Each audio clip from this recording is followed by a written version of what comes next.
Yo, yo, yo, what's up, everybody? Welcome to, I don't even know if I really want to title this the Around the 412 draft show, draft special, draft anything. It's a pre show leading up to rounds 2 and 3 tonight with the NFL draft resuming.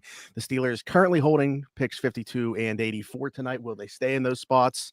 We don't know. But I got my boy Derrick here with me to talk through it here leading up to rounds 2 and 3. Derrick, what's going on? What's good, man? How we doing? How we doing?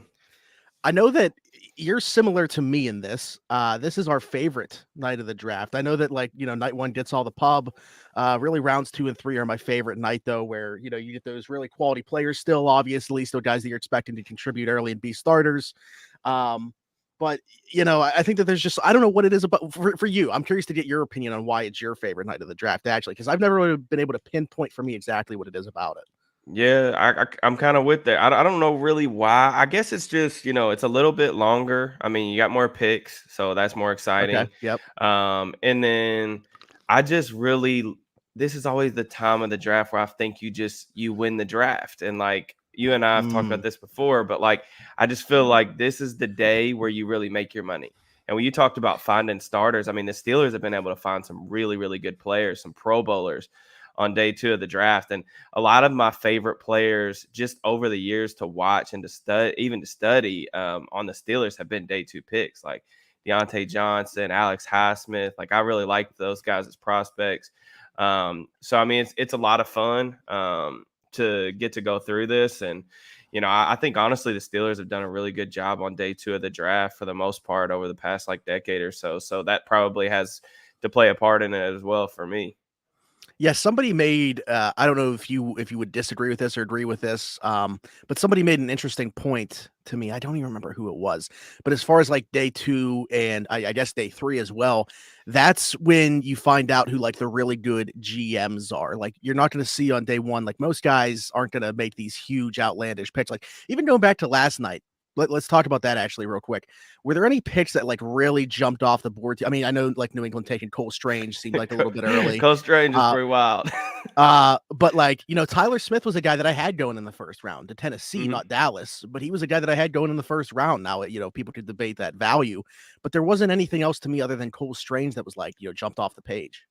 Yeah, I was going through my big board, man. Like aside from, Booth, who, wasn't able to work Yeah. out, and then I knew that was Ajabo. coming in the first 5 minutes of the Yeah. show, by the And way. then Ajabo being, Mm. hurt. So like you knew that was going to impact his slide at some point. But other than those two guys, I mean, there were a couple other players that I didn't necessarily love the value for in terms of like picked in the first round. But I'm in agreement. I mean, you didn't see a lot of off the wall stuff. I thought the run of trades and the teams made last night extremely fun, especially from a Steelers perspective. We're kind of waiting on a quarterback, and there was a couple of teams that traded up that you thought maybe looking to grab one. New Orleans, Detroit, stuff like that. So, it was a wild first round, but I'm in agreement with you that there wasn't a ton of surprises. And with Tyler Smith, even like I'm in agreement there that I thought that Tyler Smith was going to go round one, even though I didn't have that type of grade on him. But you look at his film and those traits, that power, that mobility for his size, the way he Still already, just 21. he's just a monster on the ground. And like, I know there's some people that want to automatically kick him into guard, but I don't want to do that. I want to see if I can make it work at tackle, because like he could be a really good freaking tackle in like 2 years, man. If he gets with the right offensive line coach, and then as a fallback option, I know that dude's going to be a road grader as a guard. Like he's going to be good at Hmm. guard, so he Yeah. gives you that floor. I think, I mean, to me, with Lyle Collins not being there, I think automatically they got to try him out at right tackle. If it ends up not working out and they move him to guard, so be it. But I think his first shot has to be at right tackle. Um, let's talk about specifically for the Steelers. I mean, if people follow us on Twitter, they've kind of already seen our takes as far as night one goes with Kenny Pickett at 20. I just to give people maybe a little bit more perspective, or on the off chance that they don't follow us on Twitter, we can talk about that pick a little bit though. I guess I found a little bit of solace in, in the fact that they had their pick of any quarterback, right? And they chose this guy. So obviously he was the one that they coveted. So will it work out? I don't know. But at that point, I think that you just got to trust the process of it, because Malik Willis is right there for the taking, and they went against it. Yeah, I was happy that it worked out in that regard. For one, that they didn't trade up, even though they tried to. But I was happy Which, by that the way, Go ahead. before we continue with that, where do you think that it was that they were trying to trade up to? Obviously, leapfrogging the Saints that they were kind of worried about, but like how far ahead of the Saints? Just one pick, Uh, or it sounded like Houston got called. Their GM mentioned that they got calls from the Steelers and they had a good offer. oh, So okay, I missed but that. All right, yeah, that was a couple of hours ago. But Cesario said that they didn't feel comfortable trading down, which was kind of interesting because like they took Kenyon Green. So like I would have thought that there's a good chance he would have been available at 20, in my opinion. But anyway, if you're set on a player, that's kind of like what we've been talking about trading back. The Steelers don't ever do it because they don't hmm want to lose out on that player. Um, but yeah, I mean, if you're gonna just for hindsight and for us to look back on how this pick is going to look in 5 years or whatever, you're glad that it ended up like this, to where the Steelers had every quarterback available. They had their pick of the litter. This is their guy. That way we don't have to worry about in 4 or 5 years. Well, they would have picked Willis if he was there, but he wasn't there. Or like, we don't have to go through any of those hypotheticals. This was their choice. And now we're going to yeah. see like kind of how that decision plays out. Yeah, for sure. And I think when you look at the additional capital not having to be given up either, it's one of those situations where like, okay, like I love Trey Lance, but say it doesn't work out in San Francisco, right? With everything that they gave to go up and get him, and then to have to find another franchise quarterback in the future if it doesn't work out there. Like the Steelers didn't give up any additional picks besides the one they used to take Kenny Pickett. So again, I think if you're not thrilled with the pick because of the lack of upside there, you can at least find solace in that it's just Mhm. literally one first round pick that was used on the guy. Yeah, I think the reaction on Steelers Twitter wouldn't have been much different if they would have went from 20 to 15, in my opinion, just from a fan perspective. But I do agree with you. Like the risk factor significantly goes up, even if you're only going to give up another day two pick, because we know the Steelers have needs, which we're going to talk about. Receiver. We've got future needs all across the offensive line. They need upgrades there. Defensive line, they're getting older. They got a lot of guys on those like 1 or 2 year kind of prove it deals, to where you can look at like, I don't know if I want to give up a day two pick on a quarterback like you mentioned with limited upside. So.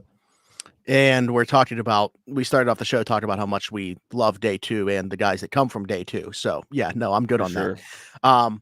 But okay, yeah, DJ just mentioned go wide receiver in round two, and I think that's probably a good segue point there, is because we were talking right before we started recording, the two of us, like they got to come out of tonight with a receiver, in my opinion. I mean, you got Deontay Johnson, who's not been given a new contract yet. You have Chase Claypool, who took a major step back in year two, and then you got really nothing behind them. You brought over Miles Boykin, who maybe a wide receiver 4 with that added special teams value.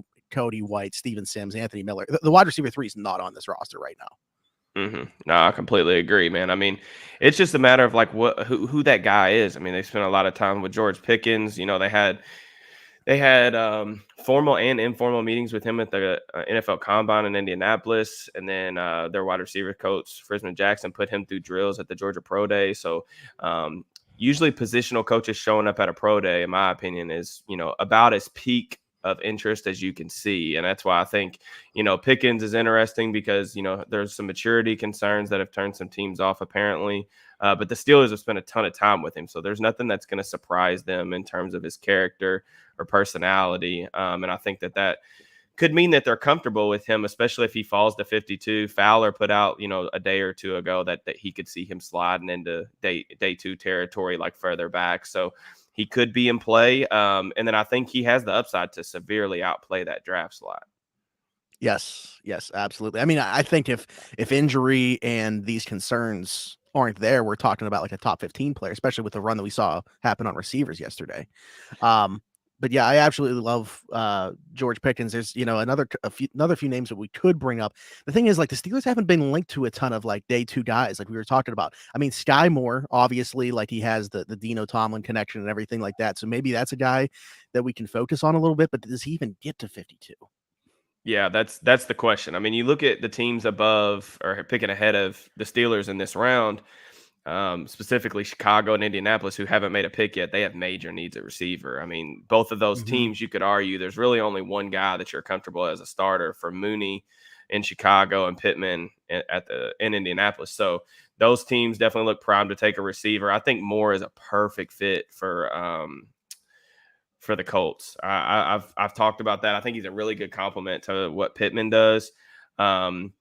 And then who knows what Chicago's going to do, but I could see them definitely wanting to get that alpha receiver, maybe a George Pickens for Justin Fields. Because, I honestly, I think Chicago's offseason's been brutal, man. That roster, that's another one we talked about in the spaces yesterday in terms of like Atlanta needing help everywhere. I look at Chicago's roster, man. They need a lot of help everywhere too. So it's going to be interesting to see what happens. And that's a good point. Like, I guess it's the same argument with Atlanta going wide receiver in the first round with the rest of their roster being the way it is. But Chicago not having a first round pick, do you then spend the second round pick on a receiver when their offensive line, like aside from maybe a Tevin Jenkins taking a huge leap in year 2, what do they have on that offensive line to really bang? Like them not bringing James Daniels back is, I have no idea what to say about it. Significant. Yeah. And you look at where the strength of this class is, and I think that's one thing that's working in Chicago's favor. I was talking to one of my buddies at work who's a Bears fan. I think this class is pretty strong in terms of depth at interior offensive line. You talked about letting James Daniels go. He's in Pittsburgh now. There's a lot of guards that can be had like in the middle rounds, Marquise Hayes, Josh Azudu from North Carolina, guys that you can get a little later that can really outplay their draft slot. And then, they need edge help. I mean, they traded Khalil Mack. Who knows what's going to happen with that, but this is a crazy deep edge class. So that leads me to believe, like, could they take an edge here early here? Especially with a guy like Boye Mafe falling out of Boye Mafe, or even, you look at even a guy like David Ajabo. The Bears aren't competing next year. They're looking long-term future, with Justin Fields and what can we do to prepare us for that run down the road. David Ajabo could be a guy that, really pays off in that spot. How it was different. Yeah, and then he said more handsome. True, absolutely. I love the Sky Moore fit in Indianapolis, though, unfortunately, because I think that if I were putting together a now post round 1 mock draft here for day 2, I think I would mock the Colts Sky Moore here. And then, you talked about, like, I know, like, Alec Pierce has been thrown around a little bit. Could he make, because so talking with Jake, who I'm actually going to be jumping on his show for the draft, he thinks Alec Pierce is a massive Ballard guy. So could Indianapolis go that direction? And all of a sudden we do see Sky Moore fall down a little bit.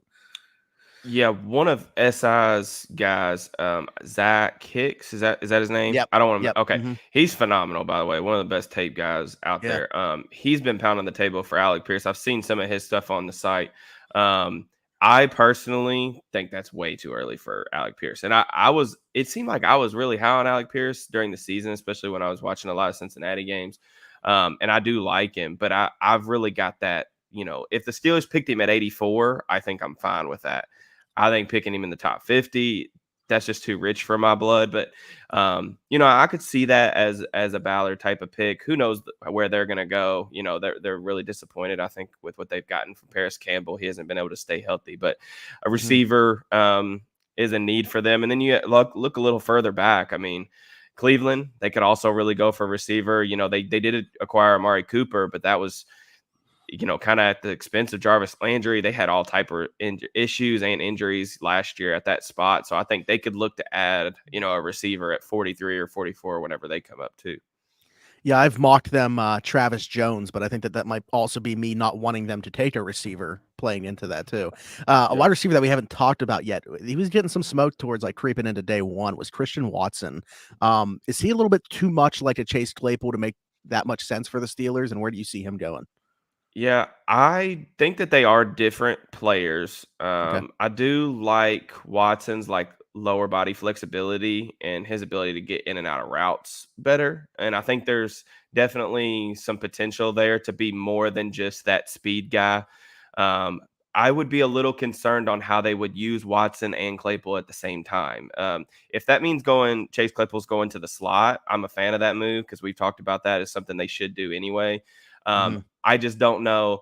Can Watson play Claypool's role better than he can right now?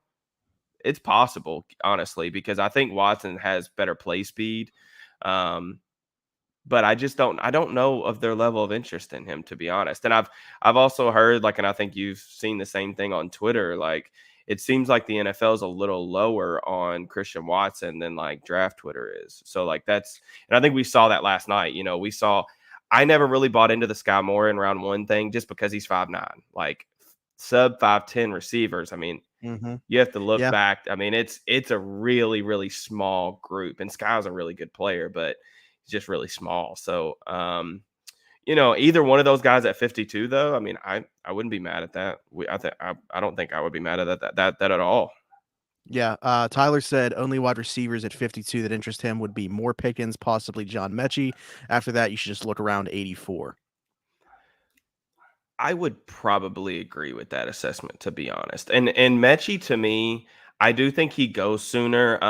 My guy Nick on Twitter talked about Mechie as a fit for New England. I love that fit for Oh, him from a yeah. schematic perspective. And New England's always kind of linked to those Alabama guys, so that definitely makes sense. When I watch Mechie, and I had a third on him. He came in, I think, 10th on my wide receiver rankings. I just don't see that redeeming quality. Like, I do think he's a 3-level route runner and he gets modest separation. I'm just not sure. I just don't see the upside with him. Like, I think he's a wide receiver He 3 is what he all the is. way. Yeah, and I think he's mostly developed. He's coming off that injury. And the hands really concern me. His hands technique is not good. We talked about that in the spaces yesterday. And I just think that shows up like those contested catches. He was able to work over the middle really well, and you like that inside outside versatility. But those contested catch areas, that's just not going to be an area where he wins a lot at the next level, in my opinion. Tyler's comparing Mechie to being the Pickett of wide receivers. Look, I ain't gonna talk about Kenny Pickett a ton, because then next thing you know, everybody's hopping off here, and me and Smitty aren't gonna just have a one-on-one date on the show. Fino came in here though and said nobody talked about Kyle Phillips. Interesting prospect? Question mark. I brought him up in the spaces to you though yesterday, the pre-draft spaces that we did. Just because that's actually another guy I don't want to. I feel like I've said Jake's name so many times over the last 48 hours. He's But fantastic though. he's another guy that was talking about Kyle Phillips though. He actually made a whole YouTube video about Kyle Hmm. Phillips, and I think that he's an interesting guy to me. But is he running any routes outside of playing in the slot? And then we want Yeah. Chase Claypool in the slot, so I'm not interested in bringing in a guy that's going to take that away from me. If you're gonna do that and if you're gonna wait on receiver and take a slot guy in day 3, I get it, Yep, and yep. Phillips could fill that void, and you could get value there. Again, I don't see the upside just because he's slot only, he's small, and he's not a good athlete. Like, those are the things that really bother me. Now, Phillips, I will say, like we talked about yesterday in the spaces, Phillips is a good route runner, and he can create separation underneath. But you're talking about a guy that's going to run 10 yards and less, and he's not going to be a threat really down the field, in my opinion, at the next level. So if you wanted to run the Juju tree, sure. I just think that we want the offense to look a little different next year. And that's what you Yep. should be aiming for. So that's why he would be, kind of a really, really fallback option, in my opinion. Yeah, I want to talk about one receiver, and then we can move on to non-wide receiver prospects, maybe to talk about some other guys, because this team is going to take other players. Actually, watch them walk out. We were talking about this joking around. Watch them walk out of tonight without even taking a receiver. But the last one I want to bring up, obviously heavily linked to the Steelers, one of the few guys that has been, is Danny Gray out of SMU, an absolute burner. And, there's obviously interest there from the Steelers, but there's like 4th, 5th round is where you see like his ceiling, not floor, ceiling for where this guy's going to go. But the Steelers, like we know, like if they pulled the trigger at 84, that wouldn't surprise either of the two of us here. For sure. Yeah, I've asked around about Danny Moore's stock, and that's just I've heard 5th round, 4th round at the absolute ceiling. But I see him as a guy. Deontay Johnson was taken a couple rounds earlier than he was projected by the Steelers a couple years ago. That panned out pretty well. The Steelers just have those certain things that they look for in each of the receiver positions, and I think Gray really fits what they look for. Now at 84, that's early, but again, you need a starter, and this is kind of like one of those times where, like, if say you don't get a receiver that you like in round 2, you're just this is a need pick, but it could pay off. You talked about the speed. The Steelers were dead last season in explosive pass rate. You talk about a guy that's a threat to score anytime he touches the football, can get vertical, can stack guys. He's still kind of learning the route tree, so like you're gonna have to bring him along a little slowly. But I thought that I saw like some flashes of like some nuance there too, to where it gives me hope to where he could, potentially do some more things year 2. But as far as year 1, I mean, if you say you get 5 or 6 catches or even plays of over 20 yards, I think you're like, sign me up. That's what we want. Yeah, how long have we been talking about the Steelers' offense just lacking explosiveness? I mean, how many straight Been a seasons are long we going to do time. this before they Really actually add since that type of guy? Really since the Martavis suspension. I mean, they really haven't had that guy. And even when he came back, Martavis really didn't look quite like himself. I mean, a year off football is never good for anybody, really. Mhm. But I mean, really, since Martavis, 2015, I mean, the Steelers have really went away from prioritizing speed at the receiver position. They don't really prioritize it very much. And even a guy like Claypool, who tested really well and really freaky, he really does. We know that he's more of a build up speed guy, doesn't really play like that true vertical burner um, Mhm. that they kind of Danny, lack. I just said we were going to stop talking about receivers after Danny Gray, but Taekwon Thornton just got mentioned in here as well. Another guy, by the way, that brings speed in bunches. hmm Yeah, Thornton's got a lot of fans. I've talked to his agent about him previously, and he's got a lot of fans around the league. I don't know if he goes tonight or not. We'll have to see, but obviously speed to burn. And I think that my favorite thing about Thornton's tape that I saw, I watched a handful of games, and he's really comfortable catching the ball away from his frame. He's a hands catcher, and that's definitely something that you like. Another guy who really limited route tree in college, definitely going to be a Z receiver at the next level exclusively. But in terms of creating splash and being able to threaten defenses vertically, I mean, there's not too many guys in this class that can run in a straight line like he can on the field. So, Yeah.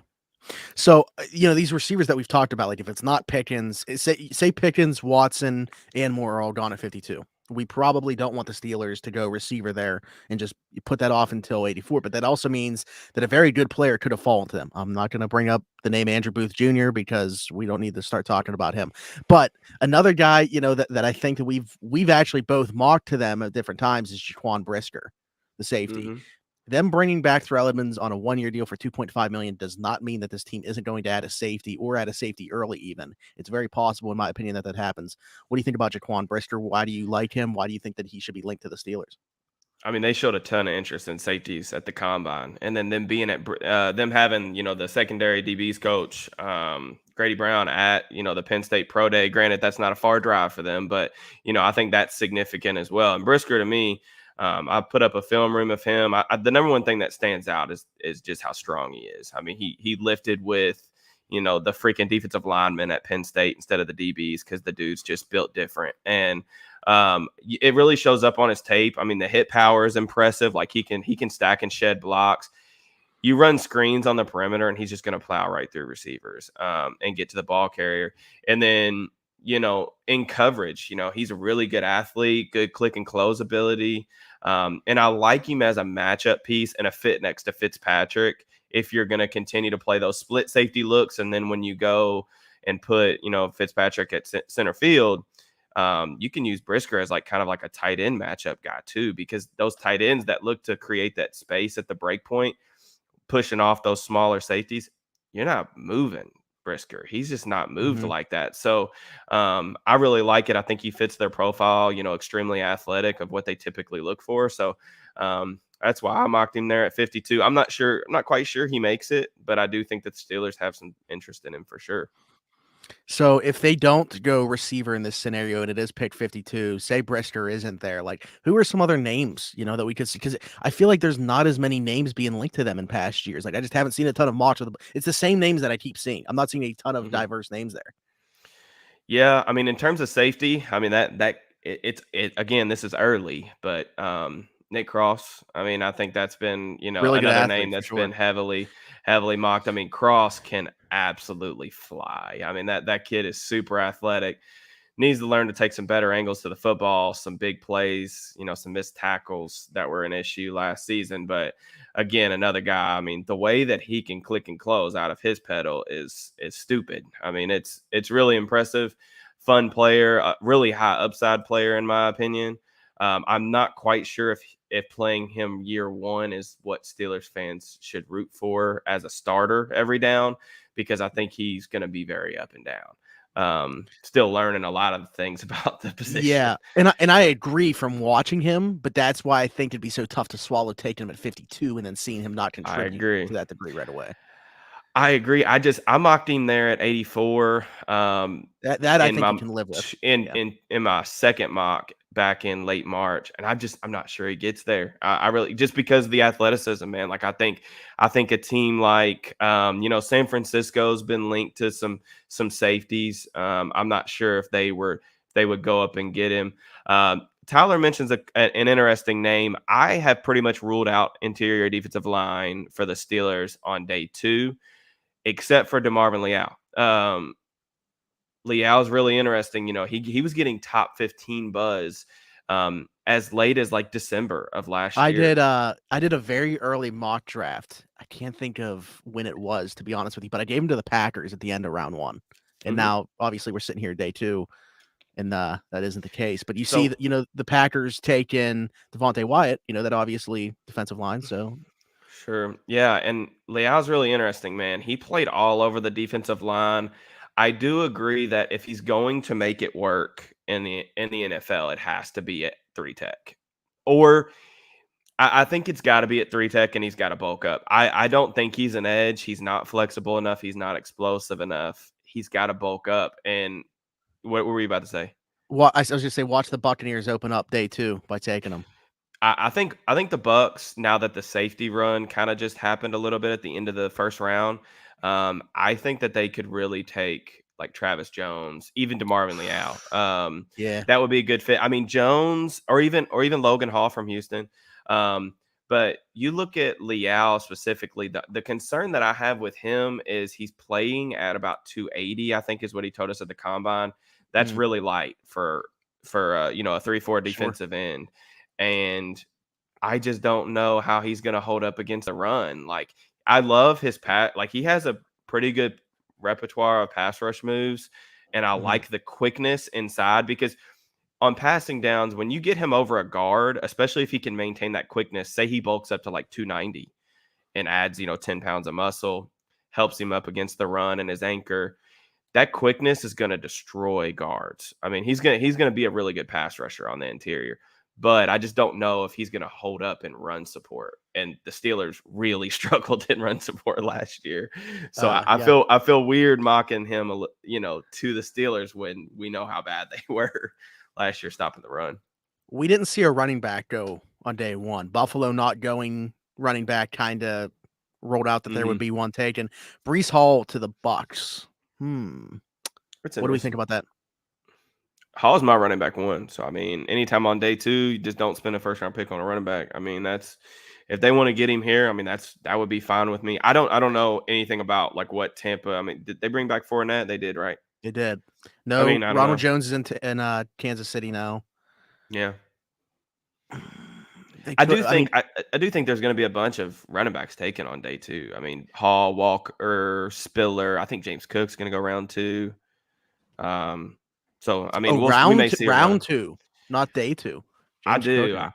I Mm, just look. I don't know. Cook was a guy that I really liked when I watched him live, and I spent very minimal time scouting running backs because like I didn't think the Steelers were going to take one. So like right. honestly, I think I've watched the top 6 or 7 backs, and then that's pretty much it, and a handful of day 3 guys. But Cook was like the most fun running back aside from Hall that I watched, and I really think that he has a lot of translatable skills to be a 3 down back at the next level. Hall reminds me, he's got some Le'Veon to him. I don't like the comp necessarily one for one, but the way that he's able to work in short spaces and make people miss, I really think, has a lot of Le'Veon like qualities. He has that same dead leg move that he likes to use. So I think Hall's going to be a really good player at the next level. Where does so the Steelers opting to take Kenny Pickett, Malik Willis falls out around 1. Where in the world is this guy gonna go now? Seattle, Atlanta. I mean, I kind of envision Atlanta taking Willis and him just running around like crazy, and then just throwing the ball 40 yards down the field to Pitts and London, just jump ball scenarios over and over and over. Like, the Michael Vick days of old where he was just not wanting to play from the pocket and just, you're just explosive passes or we're punting or turning it over. I don't know. Like you said, I mean, Atlanta needs a ton of stuff. So I don't know if they're in position to take one. They have 2 seconds and 2/3, right? I believe so. Yeah. So I mean, if he were to get there to that second round pick, I mean, you have so much other And capital. they'd have another second if Calvin Ridley didn't get suspended because he'd be in Philly. Yeah, they would have changed everything. AJ Brown probably wouldn't be in Philly. Yeah, he'd be somewhere else. Everything would have changed if Calvin Ridley wasn't out there gambling while he was away from the team. But yeah. So what other positions could we see? I mean, I know that. Listen, I don't know that there's anybody that is quite as high on Leo Chanel as Derek Bell is. Do the Steelers? I've seen debates happen about this. Like, you look at Miles Jack's contract, he'd have to be stellar in year 1 to come back on year 2. You got Devin Bush coming off of whatever last year was for him, first year back from an ACL injury, and hoping that another year off he will bounce back. But I can't completely rule out the idea of them adding like a high-end middle linebacker. Yeah. I mean, Chanel's a guy that I think I'm a lot higher on than the consensus. I actually had him graded above Nakobe Dean. So I'm sure that that's probably definitely against the grain for the most part. But Chanel, in my opinion, if they selected him, say at 52, I really think from the time that they put the card in, he's their best inside linebacker. I don't have any reason to believe otherwise. The way that he can just deconstruct blocks and just be violent at the point of contact, man, like, is super impressive. You talk about the Steelers really struggling in run support last year. You draft Chanel, that thing will improve, because you don't even that's the thing about him is, he's a good athlete. I don't know that he's the generational athlete he tested at, but I do think that he's a very good athlete. And I tried to tell people that before they got surprised by his testing, but he's a good athlete, but like, you don't always have to keep him clean. Like, you watch Devin and you watch Joe Schobert last year, they weren't able to keep those guys clean, and that's why they just weren't factors whatsoever. But Chanel, guys get to him at the second level, like, he's capable of getting off those blocks and stacking and shedding. So he's a really good player, man. Great value at 52. Yeah. Tyler has a good question, actually. We're getting pretty close to draft time, but we haven't talked about corners at all. And I think that the need is still there. Had they taken, obviously we're pounding the table for them to take Andrew Booth Jr. in the first round. Who are some guys maybe in the round 3 range that we could see them take? I don't know that they would do it at 52, but maybe if I'll throw one out there before I turn it to you. Like, maybe if a Kobe Bryant were to be there at 84, they would think about that. Yeah. Several names in that range, because they did spend time with the top corners in Indianapolis, but they spent a lot of time on those mid-round guys too. And Kobe Bryant, guy that I've been a fan of for a long time, really going back to the scouting session back last summer. A couple other names I think that they have interest in. They had a formal meeting with Cam Taylor-Britt from Nebraska. That's a guy who, I mean, you talk about physical corners, man. That dude will knock your block off. I really like him. I really like watching him play. I don't think you need to worry about him being willing to come down and run support. Yeah, I mean, he's looking for a kill shot too. And I look at, there's a couple other corners, like maybe an Alontae Taylor from Tennessee. They spent some time with him. I'm not a huge Taylor fan just because I think he's really stiff, but he may even be a safety at the next level. But another guy could see them if they want to run a lot of cover 3 and just have him bail out at the line of scrimmage. Like, he can definitely do that. And then one more name. Oh, go ahead. I want to see if one more name that nobody's really talked about this guy, and I honestly watched him last summer, and I wasn't as impressed as I thought I was going to be. But Martin Emerson from Mississippi State, no, it's not. Right. I really, really was intrigued by his film. I mean, this dude, I've called Sauce like kind of like a build a corner in a way. Martin Emerson is not, he doesn't quite have the speed, but like 6'1" and 5/8, 201 pounds, 79.5-inch wingspan, 33.5-inch arms. Both of those are 96th and 97th percentile among cornerbacks. Guy can really redirect guys at the line of scrimmage. He can play and press. He has good feet, and he actually like has really good click and close ability and like acceleration for a bigger corner.